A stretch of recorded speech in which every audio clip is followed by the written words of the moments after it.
up here. Okay. Okay, good morning, everyone. Good morning at the intersection of Portage and Main. This is the official opening of Winnipeg's iconic Portage and Main intersection. The sun is shining on us, and we're here today to make history. My name is Janice Lukes. I'm the City Councillor for Waverley West, the Acting Deputy Mayor, and the Chair of the Public Works Committee. Can you believe this day has finally come?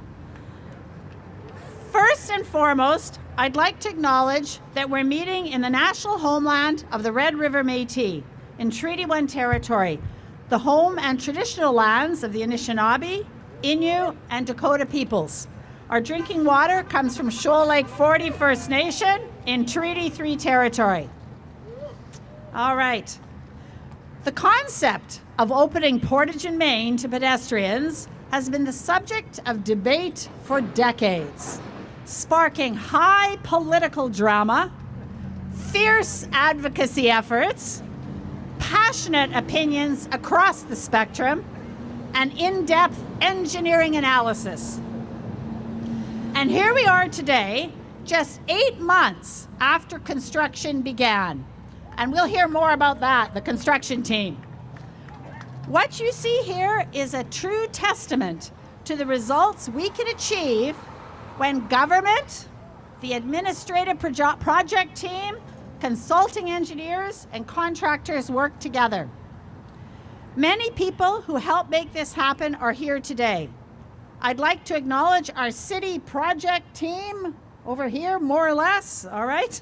Staff from Dillon Engineering, who managed the project, and the crews from MD Steel, who did the work on the ground. I'd also like to welcome Mayor Scott Gillingham, who you'll hear from soon, and my councillor colleagues, Councillor Chambers, Deputy Mayor, put your hand up, Councillor Santos, whose ward we are in, Councillor Sharma, our speaker, and Councillor Evan Duncan, Chair of the Property Planning and Development Committee. Now, I think David Chartrand is here somewhere, President of the Manitoba Métis Federation. If you're not, David, there's your building.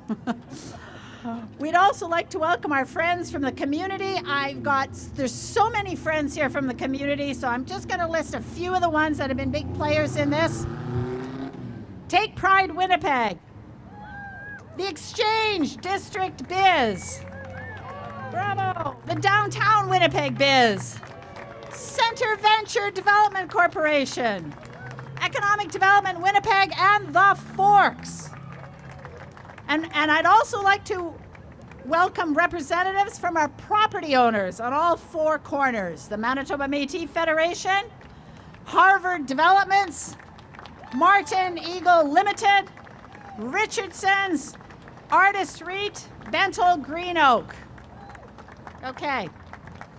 I want to give a special shout out to the many, many, many hardcore advocates who've invested so much of their personal time advocating, rallying the troops, and applying pressure in an effort to move the pendulum and bring us out of the past and into the future. Yes, bravo. As an advocate and continue to be an advocate, there's so much sweat and tears and personal time that goes into this. Thank you. We're also fortunate to have wheelchair athlete and accessibility advocate Reese Kettler joining us today. Reese will be crossing the very now accessible street with us following the formal program. Woohoo! Okay, we're having a little conversation here. So looking around at the vibrancy we see here today, I know this is the right move for Winnipeg, Winnipeggers, and especially for our downtown. We are doing so much for our downtown with density, with Graham Avenue. We're changing transit. To talk a little bit more about that, I'd like to now welcome to the podium Mayor Scott Gillingham.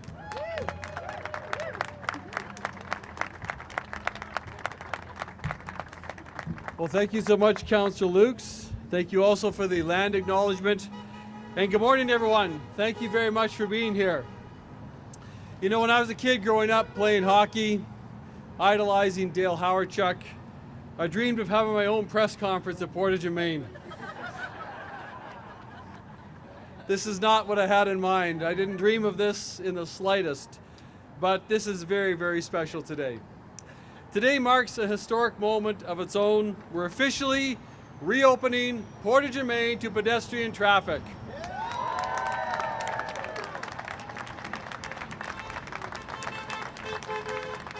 Today we're putting an end to 46 years of debating whether or not people should be allowed to cross the street.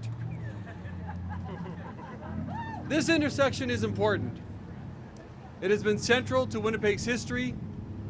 It will remain vital to our community's future. But it's one part of a broader effort to build a downtown that is safer, more connected, more accessible, full of life. And it's already been a very big week for Winnipeg's downtown. On Monday, we announced a transformation of Graham Avenue, reimagining Graham as a vibrant, pedestrian-friendly corridor that invites more energy and more activity to the heart of our city. Sunday, we launched a new transit network. The biggest modernization of Winnipeg Transit in its 142-year history takes place on Sunday. That will mean more frequent, more reliable, more direct routes. It will mean even better transit service for all Winnipeggers, especially those in Winnipeg's core. And we're also making long-term investments in housing, including new homes supported by the city and our partners in the private and the nonprofit sector. We're helping to enable major redevelopment in our downtown at Portage Place and the Wayway project in the Old Bay building under the leadership of Southern Chiefs Organization, which anchors the other end of our downtown. And we're investing in the rail side at the Forks, market lands, in the Exchange, and more. Now, reopening this intersection isn't a silver bullet. It's not the answer to all of Winnipeg downtown challenges. But it's important for the progress that we are making, step by step, block by block, to build a downtown for everyone. We know that there's still more work to do. Work to improve safety, work to address homelessness, and work to drive economic growth downtown. But making the intersection more accessible and more connected helps move us in the right direction for everyone.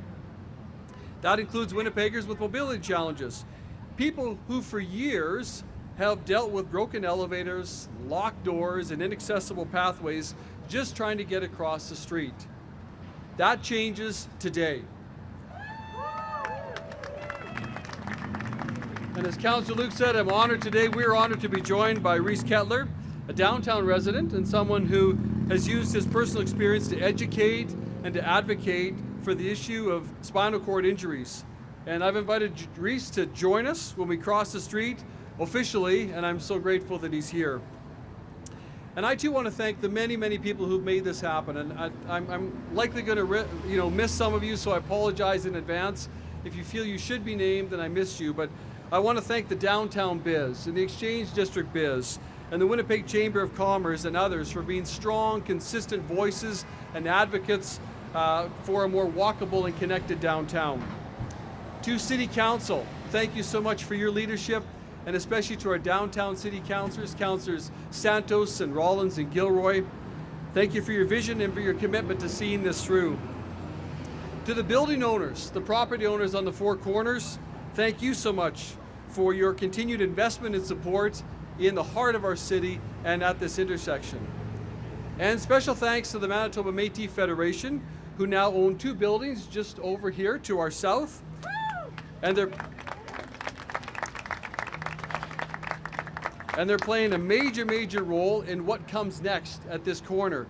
And I encourage everyone to come back here on Wednesday when the MMF will host an announcement of their own on site and really share an exciting update on the Métis National Heritage Center. So that's on Wednesday. I also want to recognize all those involved in the project. Dylan, consultants, and also especially the team from MD Steel Construction, and in particular, project manager Mr. Chris Ritz, who's here in the white hard hat. Under Chris's excellent leadership, and I've known Chris for a long, long time, under Chris's excellent leadership, they delivered the project on time and on budget.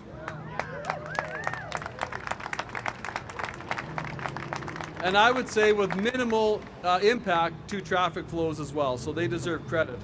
And thank you to Manitoba Hydro, all the other contractors involved in this project, and a special shout out to Brad, the entire team of our City of Winnipeg staff, everyone who was involved from the City of Winnipeg on this project. Thank you for your professionalism, your care, and your commitment to this work.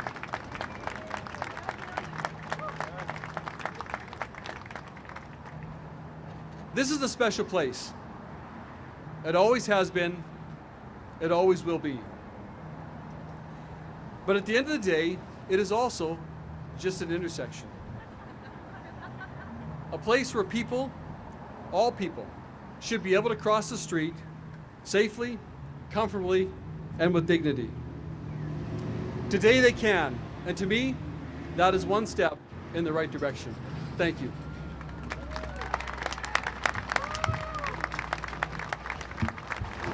Thank you very much, Mr. Mayor. So as you've heard, we're making some pretty bold moves for our city. And bold moves create a lot of challenges, right? Bold moves mean change, and people, as much as they want change, they don't want change. So I really want to thank the mayor for his leadership on these bold moves and for the support by many on council. Now I'd like to call on Chris Ritz to speak on behalf of MD Steel, whose beautiful, efficient work you see here today. The Public Works Committee had an opportunity to walk around under all those tarps and over all those blocks, and it was quite unbelievable. And now it's beautiful. Chris, please come up.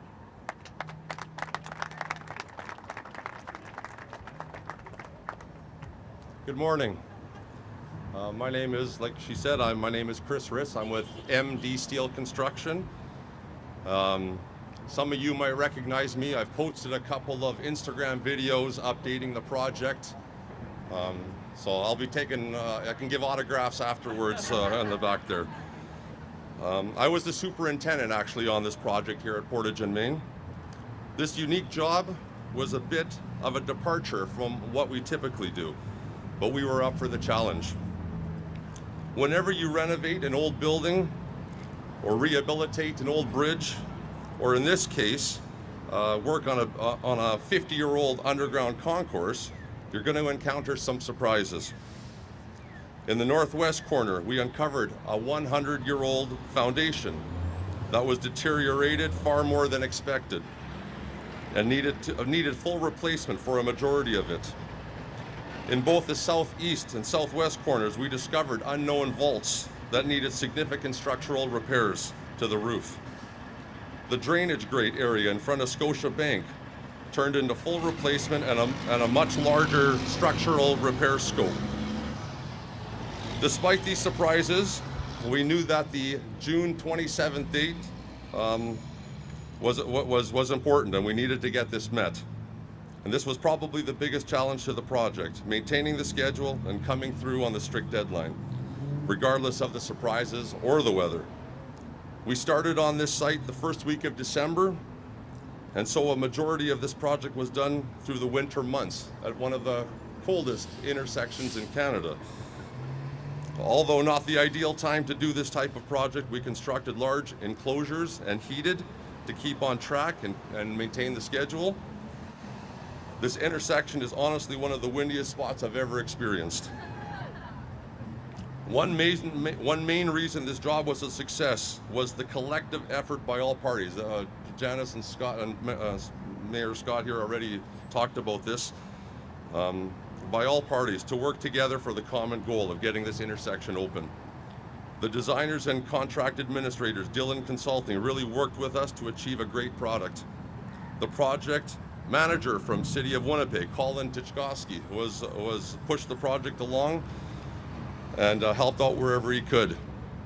And then Manitoba Hydro, traffic signals and traffic services really came through on their scopes of work.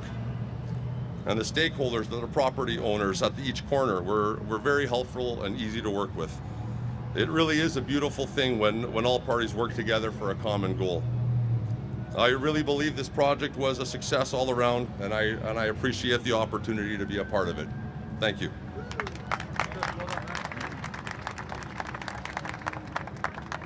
Bravo, Chris. Bravo. We didn't tell you, but we asked for a mild weather. We ordered a mild winter. We ordered a mild winter. Okay. Okay, so this wraps up our formal part of the program. Now, what we're going to do is we're going to have the official opening. So what we're going to do is I'm going to invite my council colleagues, the mayor and Mr. Kettler. We're going to cross over and we're going to leave the media here, and then we're going to come back. And then we'll answer questions that you have, okay? So, okay? I'm going to ask that just the councillors and Mr. Kettler do the walkover and walk back, and then everyone can do whatever they want, right? So, well, maybe not whatever they want, but okay. So, Mr. Mayor, let's get over here. You're gonna walk with us, Chris.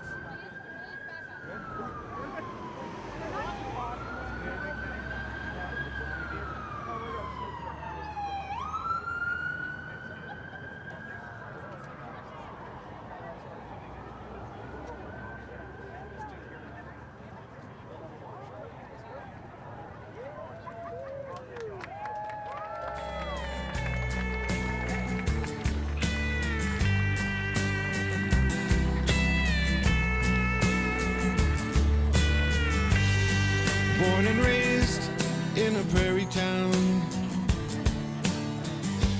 just a kid full of dreams. We didn't have much but a radio. Music came from places we'd never been. Growing up in a prairie town, learning to drive in the snow.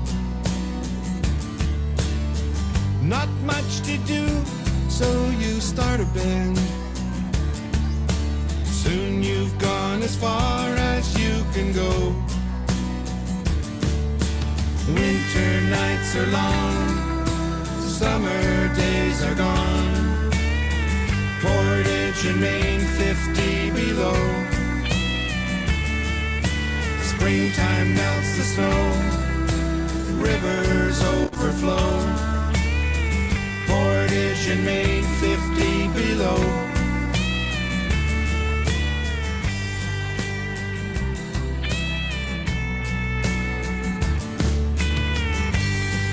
All the bands in a prairie town tried to outdo the next in line. Learning records out of Liverpool. Dreams of England on their minds. On the other side of Winnipeg, Neil and the Squires played the zone. But then he went to play for a while in Thunder Bay. He never looked back and he's never coming home.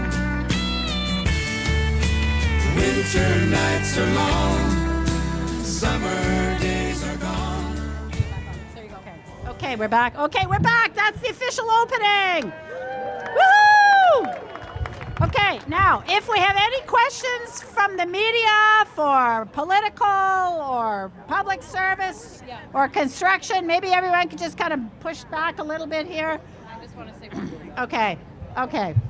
Yeah, sorry, we're still doing the media event here, and so if everyone can please not step in front of the cameras, leave this space open, back up again, and do not step onto the street if you're not crossing 5 feet from the street, please and thank you.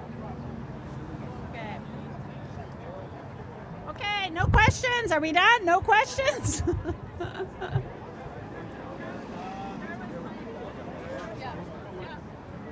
I gotta ask, obviously exciting day, but what is the average added commute time for drivers? I'm sure it's a question everybody He's wanting to know what the average added commute time is for drivers. I'm going to say seconds. They can sit in their car and listen to their tunes, and it'll just be seconds. So we're not going to worry about that today. Another question. Now that the above ground's been dealt with, is there talks about what to do with the circus and the concourse? Okay, this is a good question. Now that the above ground's been done, what's going on about underneath? Mr. Mayor, do you want to speak to that a bit? Oh my gosh. What's happening with underground? Related to the underground circus, so we're waiting to report back from our city staff.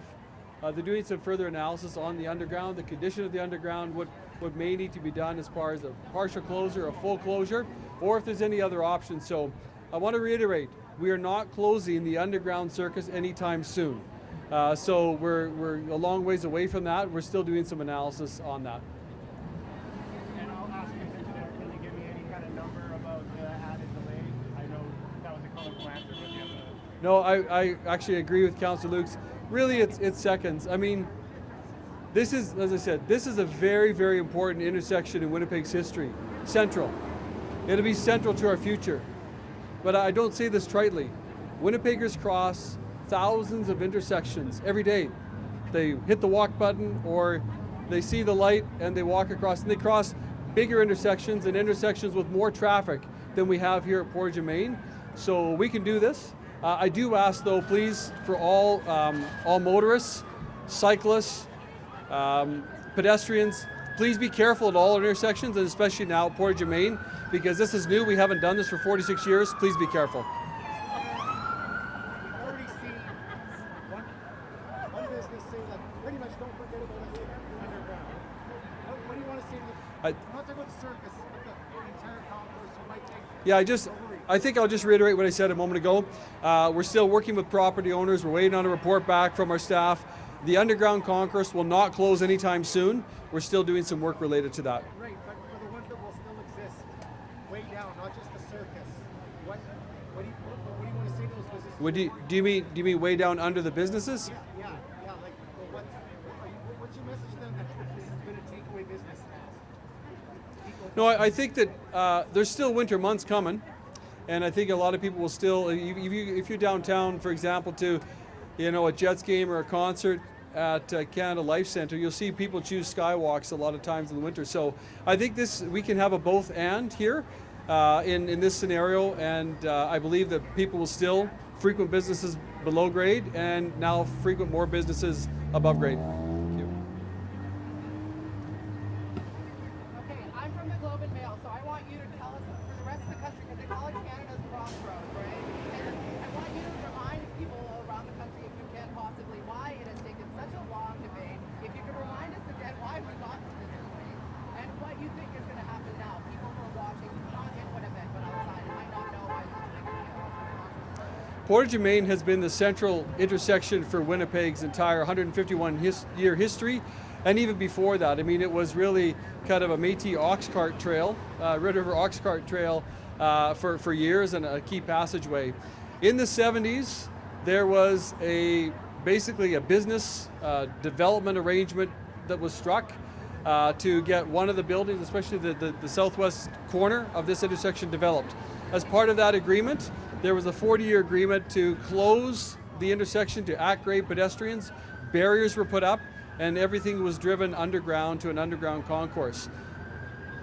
The underground is getting water in it right now.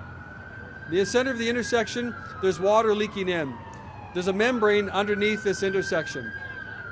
That membrane needs repair. That project, early estimates,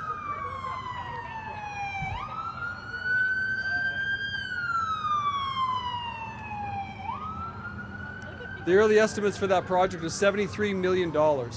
When we looked at that, and up to 5 years of construction delays at the intersection. When we looked at that, compared to opening Portage and Main to pedestrians, we chose as a council to open Portage and Main to pedestrians. I said the other day, though, I believe as a council, as mayor and council, we need to look at our decisions and ask ourselves, what decision do Winnipeggers 20 years from now need us to make today? And make those decisions. And I believe opening Portage and Main to pedestrian traffic is a long-term visionary decision that our council and many people here have made, and I thank them for it. I guess to clarify, my real question comes from Winnipeg, because I live here. I live in Yeah. I'm not from elsewhere coming in. Yeah. But I'm asking you how you capture this moment in terms of the sardonicism of Winnipeg. We're making a lot of jokes. We started out with a lot of jokes, right? Yeah. In some ways, this captures what Winnipeg really has come to in its debate in this moment, right? So, like, what do you feel in that perspective? How would you capture this moment for the history book? Yeah, like every other city in Canada, we are working to reinvigorate and redevelop our downtown. Many other cities in Canada are facing the same thing Winnipeg is facing. This is one important piece in the redevelopment of our downtown. Opening Portage and Main to pedestrians after 46 years is about the future, but it's one element in many other investment elements that are happening in our downtown, and together, all of it put together begins to move us, I believe, into a brighter future for downtown. But we have a lot of work to do. There's a lot of work left to do. We need a safer downtown. We need a downtown where we help people that are struggling with homelessness. We need to attract economic development and business in our downtown. So this is an important step forward, but I'm not doing any victory laps. There's a lot of work yet to do in our downtown.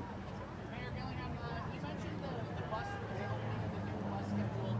Was it a point of emphasis to have this opening coincide with the bus routes? How are those two things going together? Yes, the answer is absolutely yes. The goal was always to get this project, opening Portage and Main to pedestrians, completed before we start our new transit network on Sunday. So again, a credit to Chris Ritz, MD Steele, Dylan, our city staff, anyone and everyone who had a part in landing this project on time. Anything else? I got one question. Why isn't Jonathan Taves here? Jonathan Taves, I'll just say this, it was on my mind, but Jonathan Taves can't sign anything until July the 2nd, and he's not available to be in the city today. But this is exciting news for our team, for our Winnipeg Jets. And I do want to give a shout out, where is our man? Dancing Gabe, I've been here since 6:30 in the morning. Dancing Gabe beat me to the intersection at 6:30 in the morning, so where's Gabe? Thank you very much, Gabe, for loving our city. Of course, Dancing Gabe was at the Bomber game last night, Portage and Main at 6:30 this morning. He'll be at the Seabears game tonight, so thank you, Gabe. We love you. Okay, thank you, everybody. Appreciate it.